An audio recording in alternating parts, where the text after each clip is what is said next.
The Building, Zoning, and Economic Development Committee meeting for January 29, 2025 is hereby called to order at 4:01 p.m. Madam Clerk, can you please call the roll? Chairperson Patty Smith. Vice Chair Schwedabate. Here. Alderman Carl Franco. Here. Alderman Mike Seville. Here. Alderman Bill Donnell. Here. 4 present. Thank you. First item on the agenda, approval of the minutes from the BZNE committee meeting held on January 15, 2025. So moved. Second. We have a motion by Alderman Seville and seconded by Alderman Franco. All in favor, please say aye. Aye. Thank you. Passes 4-0. Madam Clerk, do we have any members of the public wishing to offer a comment? No, we do not. Thank you. Next item on agenda, 25-0035, an ordinance approving a revision to the River Street Plaza Plan description for property located at 100 South River Street, being at the southeast corner of River Street and Benton Street. Afternoon, everyone. Ed Sieben, Director of Zoning and Planning Division. I'm here to present for the Rec House request. The petitioner, Rec House, is requesting a plan description revision to the conditional use plan development on the property located at 100 South River to locate an arcade in the second story of the building. A little background, this is the former Pocus Automotive Building. I think it was Pocus Mercedes for a long time. 100 South River Street. It is zone DFC, so that's downtown fringe, with a conditional use plan development, which used to be called special use plan development. This is part of the River Street Plaza plan description, which includes the 2 condo buildings. In 2017, a plan description revision was approved for just the Pocus building to allow additional uses to provide the community with a creative social space on both the first and second story of the building known as Society 57. However, Society 57 never expanded into the second floor and only occupies the first floor of the property as a coffee shop and event space. This proposed conditional use plan development would allow for the addition of an arcade use on the second floor. Just real briefly, and I'll turn it over to Eric, but Rec House is an upscale activity and game bar which will have a diverse array of interactive games such as bocce ball, shuffleboard, pool tables, darts, modern pinball, and a wide variety of arcade games. They will be partnering with local nearby restaurants to offer a diverse range of food. And I know 2 of the alder folks yesterday at PHST sought for the proposed liquor license. So, but hopefully the presentation will be smooth. But Eric's here to give a presentation, unless there's any questions of staff. Are there any questions? No.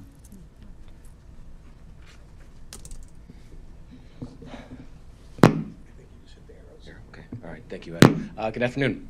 Alderman Donnell and Alderman Seville, sorry for being repetitive back-to-back days, but seeing Alderman Donnell as I'll be in your ward, I'm sure you don't mind the repetitiveness. To all of you, thank you for allowing me to speak in front of you tonight.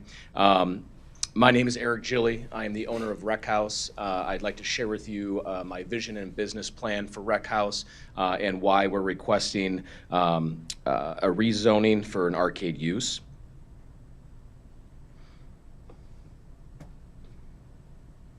Sorry for that transition, it's a little bit slow. Rec House is a vibrant, upscale activity and game bar. It's located right here in downtown Aurora, right along the Fox River. It's walking distance to all of this city's theaters, shops, and dining hotspots. Rec House is redefining what social entertainment is by pairing a dynamic bar atmosphere with an exciting array of games, activities, and other arcades. We will have an impressive selection of local craft beer on draft, signature cocktails, and a variety of red and white wines. Rec House will be the perfect place to unwind, catch up with friends and family, and add a little extra fun to your night out. But before I get into what types of games and activities and really what makes this an arcade, which is the reason why we're here tonight, I want to share a little bit of a background about myself and why this pertains to Rec House and why I decided to launch this business. For the past 14 years, I've worked in the coin-operated amusement industry. For the first 6 years, I worked for Bandai Namco. They're an arcade manufacturer providing games for renowned companies such as Dave & Buster's, Round One, Main Event, Bolero, among many others. For the past 8 years, I've worked for a pinball manufacturer out of Elk Grove. I've worked with hundreds of arcades, barcades, breweries, and other entertainment concepts. So I've seen a lot of different concepts around the country, and Rec House is certainly my own concept that I'd like to bring to the downtown Aurora area. I've signed a lease for 100 South River Street. This is the second story of Society 57 coffee shop and event space.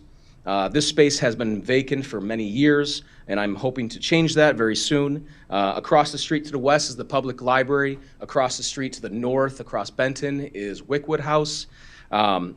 This second story is 8,000 square feet with a gorgeous wooden ceiling, exposed trusses, exposed brick walls, and the design of Rec House will remain or will keep all of those features intact, preserving the integrity and original design of the building. So getting into some of the games and the activities that you can find at Rec House. At Rec House, you'll have the option of renting out between 7 different game lanes. And in these game lanes, you can choose between bocce ball, putter pong, or bags, or if you're from the South, it's called cornhole. One of my personal favorites is shuffleboard. As I mentioned last night, again, if you're lucky enough to see shuffleboard out in the wild at some of these breweries, typically you'll only find a 9-foot table, which is still fun, but not the original concept of shuffleboard. At Rec House, we're going to have 2 18-foot shuffleboard tables side by side. Some of the other common bar games you can find at Rec House, we'll have 2 pool tables, potentially 3 dartboards, and foosball. And some games that you may have never heard of. This one's called Terrorball. Terrorball is a combination of what I call pool, shuffleboard, and miniature golf, with the concept is to roll a pool cue down the table by either avoiding or using the obstacles, similar to miniature golf, to land in the holes, similar to pool. And that's really what's going to make Rec House very special is we're going to bring in a lot of these games that people have never seen to give people an experience each time they come in. They're going to see something new, so it's a new experience each time. As I mentioned, I've been in the pinball industry for many years. Modern pinball has come a long way over the decades. All of our games nowadays connect to the internet. So when you're approaching the game, you can scan in. Your personal player profile launches into the game. You can track your scores and achievements and high scores. You can play against your friends from across the country. But more importantly, there's a huge following for leagues. And leagues will be an important component of Rec House, which will bring guests downtown throughout the middle of the week, either a Tuesday or a Wednesday. 2 fan favorites, skee ball and basketball, and other arcade games. These games are carefully curated. These are fun, competitive games. They're not ticket redemption like you'll find in Chuck E. Cheese or Round One. They're video arcade games, which you get a little more play value out of. And they just create a lot of fun and excitement for friends and family, whether you're on a date night or just hanging out with some friends. So this is the layout of Rec House. In the upper right-hand corner, you can see the entrance. This is the staircase walking upstairs. This entrance will be off of Benton Street. The elevator shaft will be installed with a brand new elevator. You can see down here, these are the 2 pool tables. There actually will be 3 dartboards in the lower right-hand corner. The row of pinball machines, shuffleboard. Here's the Terrorball I mentioned before. Here are the 7 game lanes I had mentioned earlier, and then the row of arcade games to play. And of course, right here in the center is the kind of the main focal point. It's going to be a large, beautiful bar. It's going to seat 32 people with TVs on both sides. And we will have a self-pour draft wall available for people to purchase an RFID card. Very similar concept to Tapville in the Fox Valley Mall. And going back to the leagues, not just pinball, we want to create every night of the week, we want to have events and leagues and tournaments to bring people down during the week. We're not going to have these types of events on the weekends. We want guests from either Aurora or neighboring towns to come downtown on a Tuesday night where they may not have pinball leagues, shuffleboard leagues, bocce ball leagues, skee ball, darts, pool, and of course, very familiar events such as bingo and trivia.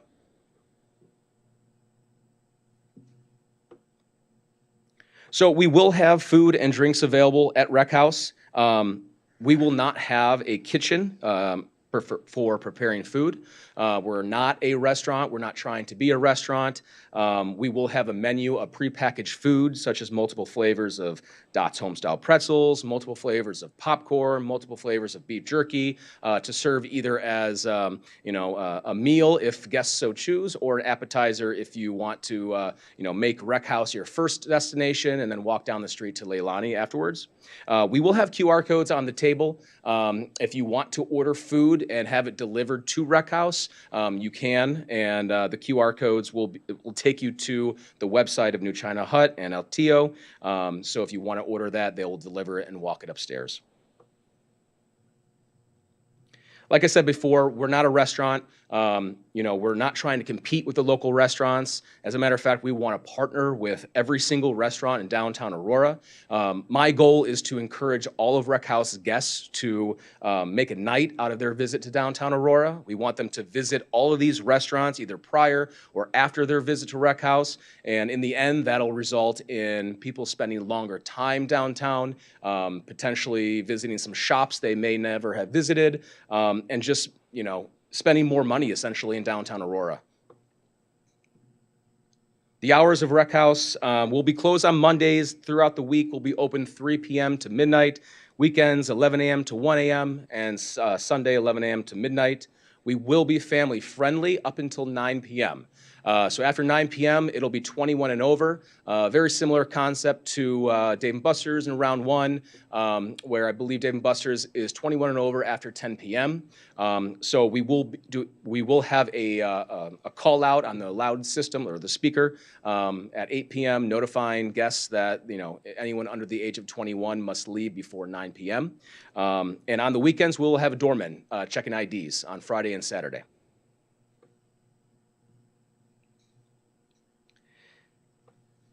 So as I mentioned before, this is the current mock-up of the sign that is proposed to be at Rec House. We are working with Aurora Sign Company. They've designed quite a large, impressive marquee with some beautiful lighted bulbs on the side. This right underneath this mock-up will be the future entrance of Rec House, where the staircase and the elevator will be located. I came across this space many months ago. I think I met Scott back in late July. And ever since then, I fell in love with the space. I fell in love with the building. I fell in love with the downtown area. And I've been incredibly impressed with the economic development and the transformation this town has seen. And I'm very excited to be a part of that. And I truly believe that once Rec House is open and live, it will become an anchor for this downtown area, especially throughout the week. I want to bring a lot of people downtown and really fill this space up more than it is already. If there's any questions, please let me know. Otherwise, I turn it over to you. And Franco? So let's go back to the diagram. I don't know that I'm quite right with the diagram. You said on the right side of the diagram, there was a staircase. You're turning your mic. Oh, sorry. So on the right side of the diagram, you said that's the entrance? So is that the west side of the building? Because right now, the entrance is on the west side of the building. Is that the west side? So the current entrance to the first floor, Society 57, you can see my mouse down here below, is on the west side of the building Oh, right here. That's the west side. Okay. This is the west side. All right. This wall is the entire north side of the building. Right. Directly across the street from Benton is Wickwood House.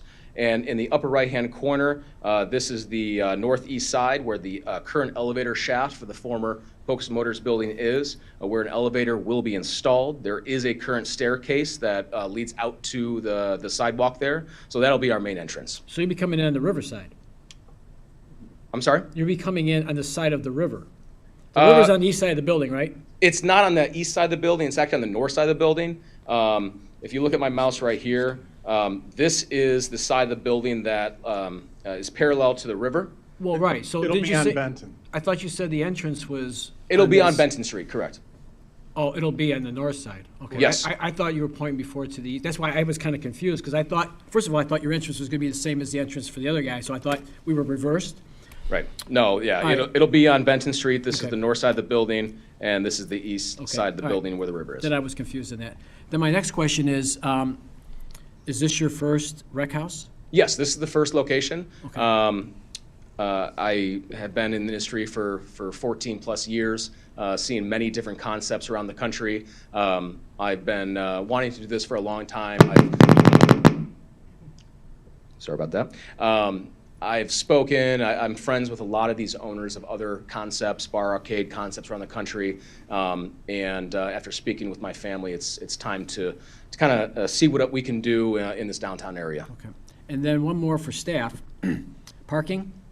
You know, I know that the condos are there and there's only limited spaces. What are we looking at on a busy night there about extra parking, I guess? Right, so parking is available in different city lots, street, parking deck, which is a block to the north, correct? That's the plan right now. Right, yeah, so utilizing the public library, the public parking on River Street, public parking on Benton Street, and if all of those spots are full, I suppose it'll be a little further walk to the Stolp Island parking garage, but all of the public parking is available for rec house guests. So no conflict with the people that live in the condos at all, as far as No, competing for? they each have their own parking each have their own spots spot, yeah, underneath the right. building. Okay, all right. So that's overflow. Okay, all right, Yeah. good, all right. That's all I had, thank you. Yep.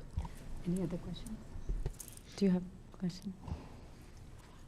I do have a few. So the elevator in the back can be used as emergency exit? The elevator? Yeah. The- Sorry, not the elevator, the staircase. The staircase, so that's a great question. This layout is a little bit, a few weeks old. So right now, the main entrance for Rec House will be right here in the north corner, where the main elevator and staircase will be. The emergency exit, actually, there's an existing staircase right here that is current, that we're actually going to be leaving intact, just based on what we've been told that we have to do. So this emergency exit does lead downstairs and out the building outside the west entrance of Society 57. Okay, and the elevator is exclusive to Rec House? The elevator, Scott can use the elevator for his business. It does lead down to the basement where Rec House employees will take out trash, but anyone for Society 57 or the event space will not be utilizing the elevator. They'll have to walk out around as a separate entrance. Okay, and maximum capacity? That's a great question. So currently, there are seats for roughly 110 actual seats. If every game station is full, there's another 100 to 110, so roughly 220. I have not been given the official maximum occupancy, but I'm hoping for 250, potentially 300, depends on what we're allowed to do. So if somebody reserves the whole place for a party, you will be mentioning to them that this is the maximum capacity? Correct. Okay, and somebody will check? Oh, absolutely, yes. Okay. Especially And- for special events. Okay. And one question for Ed. Can you please go over the downtown fringe zoning? Sure. So within the downtown, the original downtown core and downtown fringe kind of encompasses the original downtown area. The Foxwalk Overlay District also is an additional overlay district for design and things like that over that district. South of Benton Street, however, was not part of the original downtown core, downtown fringe. However, as properties redevelop, for example, River Street Plaza, including the redevelopment of Pocus, the library, all the way down to even Company 251 at River and Gale, we've expanded, we've used the downtown fringe zoning. That doesn't mean the Fox Walk expands, but we use that zoning as the base zoning.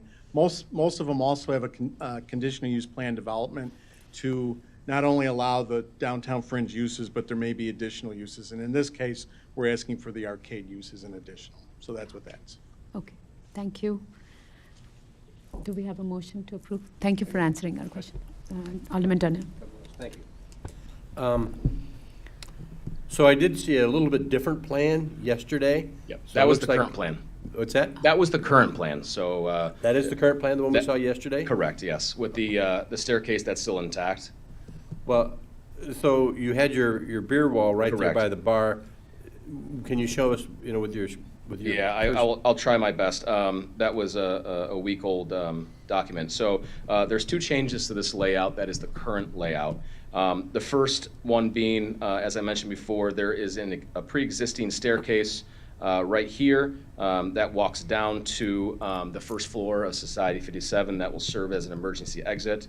The second being that we have reduced the size of the pinball machines from 10 to 8. I'm sorry about that. And right next to the bar will be a self-pour draft wall. This is, again, as I mentioned earlier, this is the same concept that's in Tapville, where patrons can present their IDs to the bartenders, purchase an RFID card, and then right next to the bar is it'll be 24 drafts that they can access using their RFID card. So those are the two major changes that you saw last night that are not present right now. The other thing that I noticed, and it's on the west side of the building, is that an existing fire escape? It is. Okay, so you need that for exiting? It was there already. Apparently, that existing fire escape is not sufficient enough, hence why we have to leave the existing staircase intact in the event of an extreme emergency. So we'll have multiple escape routes. And a question for staff, if I could. Will there be any incentives that the city will be offering for this project? The city is Eric and his team is working with the city's team, led by David Debo and John Curley, mostly regarding the fact that an elevator has to be put in there. So that's getting fairly far along, and they're looking at bringing some sort of agreement to the Finance Committee in the next month. Very good. So on the one I have on my pad is a little different than the one you have on your screen. And I like to play shuffleboard as well, so I want to make sure that shuffleboard's going to be included. I see them on the screen, on the iPad. I don't really see them, or maybe I see them with a lot of chairs next to them. So what I'm showing on my screen, you are not showing on yours? Not really. Interesting, okay. Well, I can't speak to what you're showing, but I can guarantee there will be two 18-foot shuffleboard tables side by side located near the bar. And there will be some pub tables surrounding that for guests to sit at, but they will be very much a centerpiece of Rec House. Okay, thank you. I got Alderman a Franco. question. I'm just a little perplexed. How do we not have the current version here today, but they had it yesterday? How does that happen? I used what Tracy gave me that, I think this is what we used at Plan Commission last week, correct? An updated one was sent by the end of the week. Okay. All right. I'm not sure. Tracy sent this. Okay, all right. She's in Seattle, so I can't answer. No, that's okay. So we're going to get the most current version for we can do- COW, right? Like we up can- to the date? We can do that for COW. All right, correct. I mean, just, Sorry about when that. when they had a current version yesterday, and we got the old version today, I'm like, what, that's not quite right. It just doesn't sound right. So good, we're gonna get an We'll pop updated it in copy. there, sorry. Okay, good, perfect, thank you. That's all I had. And motion to approve. Thank you. Thank you. This will be a one-of-a-kind addition to our downtown. Thank you. And we have a motion by Alderman Franco and second by Alderman Daniel. All in favor, please say aye. Aye. Thank you. Passes 4-0. Patrick Chalice, this is Corporation Council. I can just tell you, there's different deadlines for the agendas to get it publicized. So Okay. Okay. that's the difference in why there's one for one and one on the other. So for the meeting on Tuesday, you have to have it published by Friday. So when it came in on Friday, it couldn't get onto the agenda. Okay. But that's why I made it to one, but not the other. We'll make sure the right one's on for Cal. Okay, that's fine. I was kind of curious, like, are you disrespecting this committee over the other committee? What's going on here? Because we feel pretty. I didn't want to say that, but now that you did. I get it. All right, thank you, appreciate it. Thank you. We'll update. Do you have anything to add? Jennifer?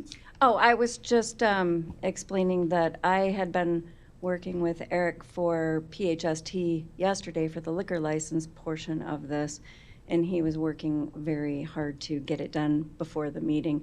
So I had updated ours because we have different items for everything, so that's why it was updated yesterday. Thank you. We'll get it together. Next item on agenda, 25-0020, a resolution authorizing approval of the Spring 2025 Historic Preservation Grants and allowing the mayor to enter into historic preservation grant agreements and addendums. Hi, good afternoon, Joe Morgan, Senior Planner with the city, just switching over presentations. Okay, sorry, I've been told I don't get it, I'm not loud enough, so I need to make sure I adjust my mic. Thank you, Ed. So I can go over the grants. I have a presentation. I know this will be heard information only at Finance and COW as well. Would you like me to do the full presentation? Okay. I would ask, if you're on the BZE Finance and COW Committee, you don't need to see this 3 times. My suggestion would be a brief one now, and if we're all going to see a COW, so we don't, the redundancy might be a little much, but I would do whatever the committee wanted, but if we could see it all together, that would be fine. But whatever the chairman wants to do is How long fine is with the me. presentation, Joe? It's not very long. I mean, I can just try to go real quickly through it and then. I'd like to see it. Sure. Okay. All right, so just as a reminder, this is a grant program that was kind of revamped in 2019. Maximum ground amount is $20,000. Anything over $10,000 is a dollar for dollar match, and then you get additional $1,000 bonus to go towards your match if you use a local contractor. Also, as a reminder, City Council did approve an increase for the grants. So we have, that will be spread over multiple years. So we have additional funding this year than we have in previous years. We received 14 applications, ranging from tuck pointing, chimney restoration, structural stabilization to painting. The Preservation Commission is recommending approval of 13 of the grants. The one that they are not recommending for funding was for a rear deck, so it wasn't historic, so they didn't feel like it was really eligible for funding. The total grants would total $204,903. So, and then I will quickly try to just kind of summarize the grants. 77 South View is a local landmark in West Side Historic District for tuck pointing, and there would receive $21,000 maximum grant. 211 West Park is in Tanner. It's for brick porch restoration, and they will receive $7,040. 219 West Park is for masonry porch restoration. This is also in Tanner. They would receive a maximum grant of $16,758. 338 Grant Place. This is in the Near East Side Historic District. This was for window restoration, new wood storm windows, and they would receive the maximum grant of $21,000. 329 South Lincoln. This is also in Near East Side. This is for a back porch restoration to match the front porch restoration, which you see in the picture. This is for $11,353. 415 Oak Ave. This is in Tanner. This is for storm windows, and this would be a maximum grant amount of $16,090. 427 West New York in Tanner, this is for porch restoration, and this would be maximum grant of $15,483. 464 Palace Street, this is for wood storms and window repair, and this would be a maximum grant amount of $12,751.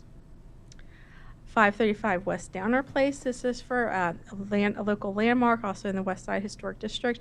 This is for carriage house restoration. So this project's going to be done in phases, with the first phase even possibly up to $122,000. So they would be, for this round, maximum grant of $21,000. 625 Oak Avenue, this is in Tanner, is for siding restoration, lead abatement, and painting, and this would be for the maximum grant of $21,000. 729 West Downer, this is for wood storm windows. This was also being proposed in phases, so the first phase would be covered maximum grant of $12,930. And 734 Palace Street, this is in Riddle Highlands. This is for window restoration or replacement, and then there's conditions that the determination of the window condition will be made at the time of HCOA permit by the Preservation Commission. So this for looking for a possibly up to maximum grant amount of $19,698. And then 985 Sheffer, this is a local landmark. It's for stucco repair, maximum amount grant of $8,800. Any questions? Question. So when you add all those up, it comes out to 204,903, Yes. and then you said that would be the grant funding, but we would see $433,000 and 129 of work being invested. Yes. So how do we go from that one number to the other number? So some of the projects, the maximum grant of 21,000, for instance, the carriage house Right. is looking at 122,000. So we invest 21,000, but she's spending 122,000 on the project. Oh, that's a given that they're going to spend that money, or it's an assumption they're going to spend that money? Some of them, most of them are a given. Okay. Like hers is most of what the project cost is a given. Okay. That one's a little up to debate once they start going into Right. it and how she can break it up. But the tuck pointing is estimated $60,000. They're only getting 21,000 in the grant. Okay. So to complete the project, for the most part, they would be spending all the maximum grant of the project cost. Would it be possible, and I don't think you have to go house by house, could you put something in there that kind of says that we got the 433 because they're going to be investing these other amounts of money to get from 204 to that? Because I think that's very important, that they're going to put in a lot more of their own money, which is good. I think that's great. But I don't know that you could connect the dots just by the verbiage there, but it's a great thing. So if you could word that a little bit differently, that we got this number because they're investing their own money up to this much, just something like that. Not house by house, obviously, but just generically, I think. Okay. Thank you. Alderman Donnell, you have a question? No, more of a comment. I appreciate, we seem to have a little larger list than we've had in the past, and my hat's off to you to go out and find the folks where this makes sense. I also noticed that the 4th Ward appears to be catching up with the 6th Ward. Yeah, I don't know if we're there yet, but I do appreciate that we have a lot of 4th Ward projects in here as well. We've talked before about how you try to seek that. We have a few on the east side, not as many as I'd like to have. I know there's a lot of beautiful homes over there that could use some help too. So can you talk a little bit about, how you get the word out on these grants? Yes, definitely. So we are still working through that, trying to come up with ideas. There's one of my commission members, Simon, who lives in the Near East Side, so I'm going to try to work with him, maybe even reach out to some of the community events. We're also going to try to do little signs this year to place in front of us, both English and Spanish, saying partially funded by the Historic Preservation Grant Program. So then maybe people will see it, whether they drive around. I'm also, we haven't figured all this out, but the thought is to expand the grant program to somehow allow some multi-units and some rentals. And I think some of that with the Near East Side, the maximum of 2 units is an impediment because some of them have been divvied up. They're large homes, so they have been divvied up into multiple units. So possibly opening up might also help the Near East Side is one of the goals. This might have gotten past you, but Jill mentioned we're going to start doing kind of a little advertising sign program, a little yard sign. Maybe you want to also put that in the packet for COW yep. that we're going to do. So it just gives a little more publicity for what's going on, and, oh, they got something, oh, you know what I mean? So, And also, if you could give us some printouts, we can keep them at our meetings. Okay, yep. Thank you. Do we have a motion for this? I have a question. Oh, Alderman Seville. Well, just a comment, and just to remind the committee that we have over $1.1 million left to expend on historic preservation programs with this, even with this allocation this evening, or even more than 1.1 million. Is that correct? Well, it will be slightly less. Nine There was a Nine lot ton, at the second round that we thought were going to get completed before December, and they didn't. So some of that funding will be pulled from this round, from this allocation. So it will be less than the million once you add that those carryovers from last year. Okay, great, thank you. So that's very exciting. I just want to add that. So, Do we have a motion? so moved. Second. Motion by Alderman Seville and second by Alderman Franco. All in favor, please say aye. Aye. Motion approves 4-0. Next item, 25-0012, a resolution approving a final plan revision on Lot 3 and 4 of Fox Valley Villages subdivision, Unit 27A, located at 4173 Ogden Avenue, for additions to the vehicle dealership. Hello, Emma Field, Associate Planner. So the subject property today is a Honda vehicle dealership. It's zone PDD in the Fox Valley East plan development.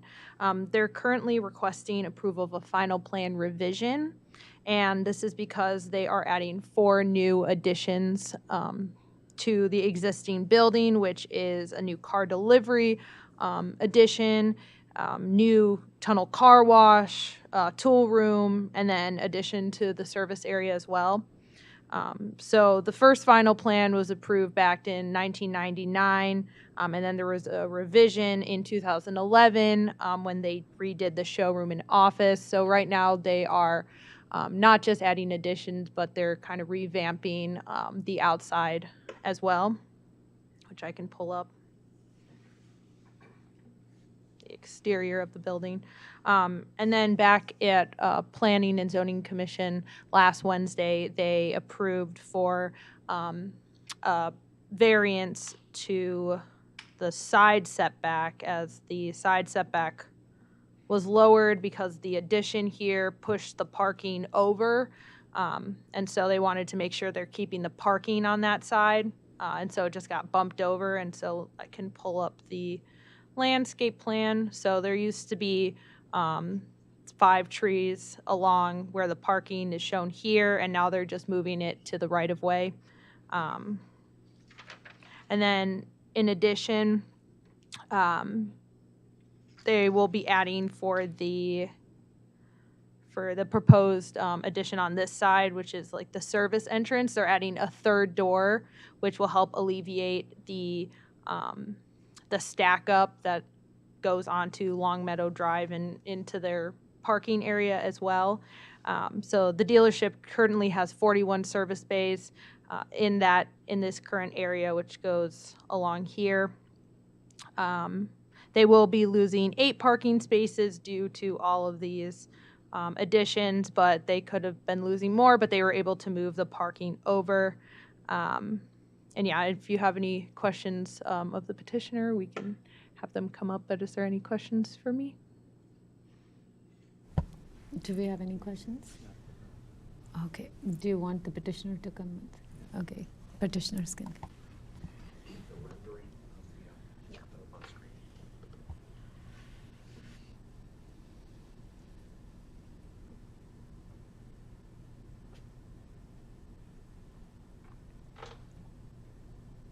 That's perfect.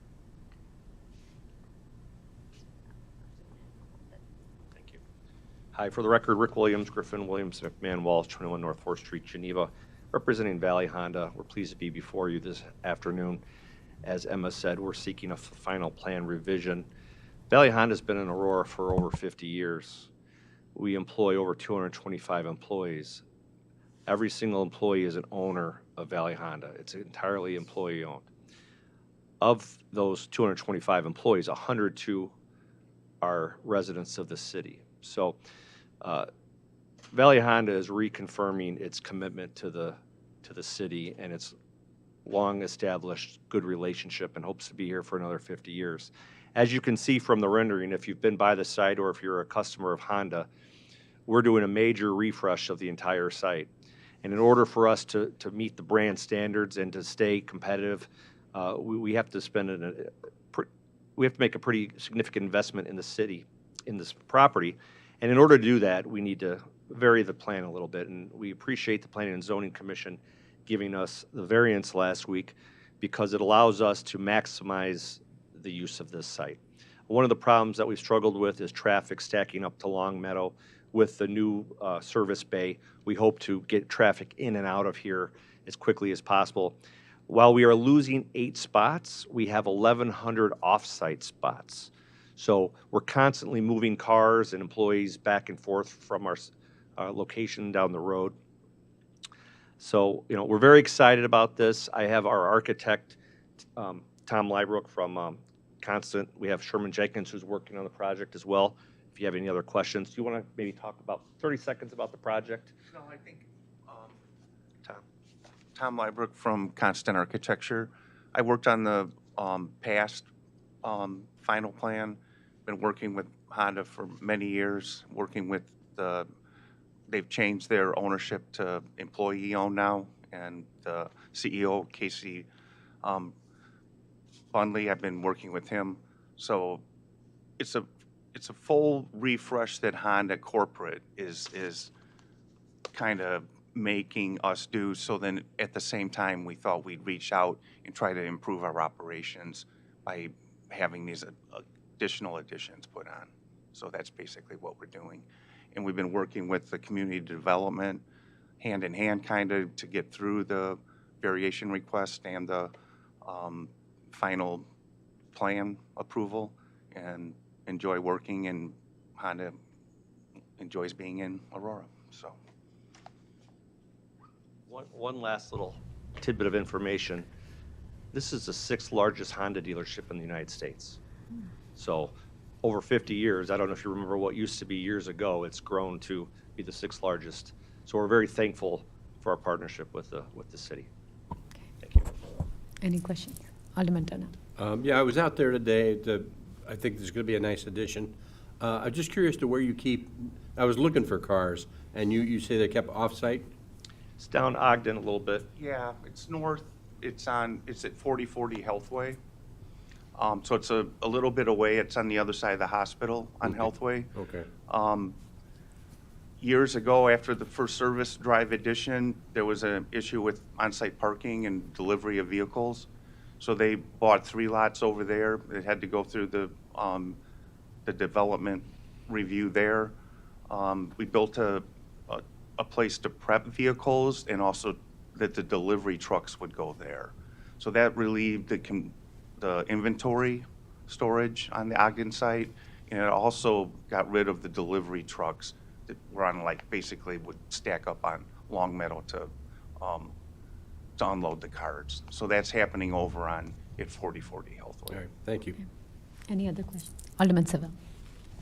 Yeah, I'm glad that you continue to like to be situated in Aurora and continue to operate in Aurora. We're happy to have you. I remember when you used to be located on East New York Street back in the day, and I was happy to have you move and invest on the current site that you're on. And I know it's tight because I was there over this weekend, and you run a very efficient operation, and there's a lot of cars coming and going.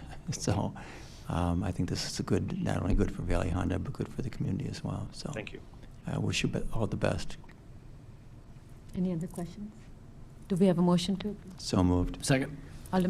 Motion approved by Alderman Seville and seconded by Alderman Franco. All in favor, please say aye. Aye. Aye. Motion passes 4-0. There's no need for a closed session. Is there a motion to adjourn? Motion to adjourn. Second. Motion to adjourn by Alderman Franco and seconded by Alderman Seville. All in favor, please say aye. Aye. Thank you and good afternoon. We adjourned at 4:45.